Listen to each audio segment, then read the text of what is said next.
Assalamualaikum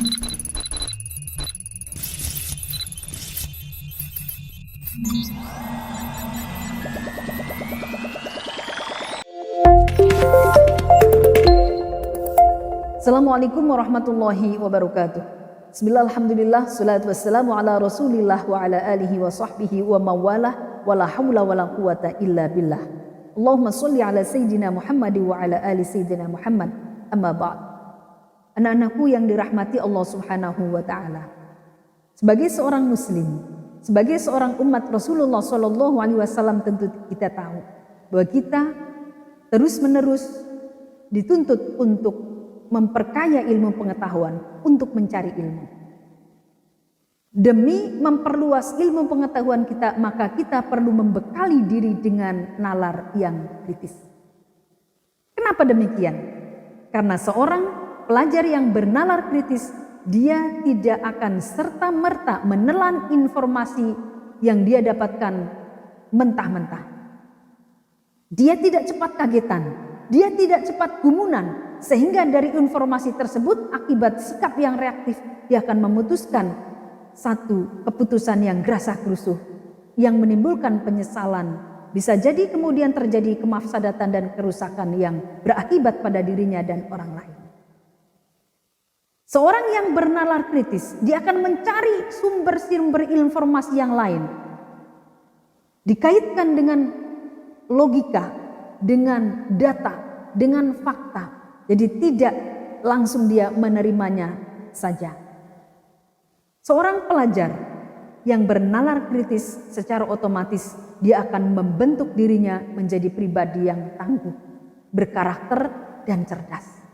Karena ketika dia menerima ilmu, dia tidak hanya cukup mendengarkan saja, tapi akan mengolahnya. Kenapa bisa demikian? Jika terjadi begitu, nanti akibatnya seperti apa? Jika dia menghadapi satu masalah yang seperti ini, keputusannya seperti apa? Dia akan menstimulasi otaknya terus-menerus dengan pertanyaan-pertanyaan yang produktif. Dia akan terus bertanya kepada gurunya, akan mengejar jawaban-jawaban yang benar. Dia akan memperkaya terus keilmuannya, baik secara langsung bertanya kepada gurunya atau dengan mencari referensi-referensi lain yang didapatkan dari buku atau kitab-kitab lainnya. Anak-anakku sekalian yang dirahmati Allah, pada zaman Rasulullah Shallallahu Alaihi Wasallam pernah terjadi seorang wanita bernama Haulah binti Tha'labah. Dia seorang wanita bukan saja cantik tapi juga cerdas, di mana suatu saat terjadi konflik dalam rumah tangganya sebab dia ketika tengah sholat suaminya meminta dalam tanda kutip berkumpul dengan dirinya dan dia menolak. Sikap Haulah membuat suaminya marah hingga kemudian mengeluarkan kata-kata, "Wahai Haulah, punggungmu seperti punggung ibuku." Menurut kebiasaan orang Arab, kata-kata seperti itu adalah salah satu bentuk talak siri, salah satu bentuk perceraian secara samar. Namun setelah emosi dari suaminya mereda, dia menyesali kata-katanya. Haulah pun demikian. Akhirnya keduanya memutuskan untuk sowan pada Rasulullah Shallallahu Alaihi Wasallam untuk menanyakan status hukum pernikahan keduanya. Rasulullah kemudian menjawab, kalau menurut hukum adat memang kalian berdua telah bercerai.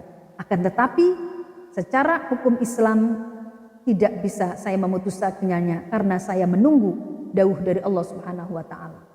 Haulah langsung berpikir kritis. Bagaimana bisa hukum adat mengatakan demikian? Bagaimana bisa saya menunggu lama-lama keputusan hukum saya dengan suami saya? Saya adalah dulu seorang yang muda. Sekarang saya telah tua renta. Saya telah mempunyai anak yang banyak. Kok tiba-tiba saya berstatus cerai atau diceraikan oleh dia? Segera cari jawabannya Rasulullah. Saya sampaikan protes saya kepada Allah. Tak berapa lama malaikat Jibril turun dan menyampaikan hukum bahwa apa yang diprotes oleh Haulah memang benar adanya. Bahwa status istri tidak bisa disamakan dengan ibu. Karena ibu adalah orang yang melahirkan, sedangkan istri adalah seorang wanita yang halal dikumpuli dalam tanda kutip oleh seorang lelaki. Nalar yang kritis, penting, dan bermanfaat.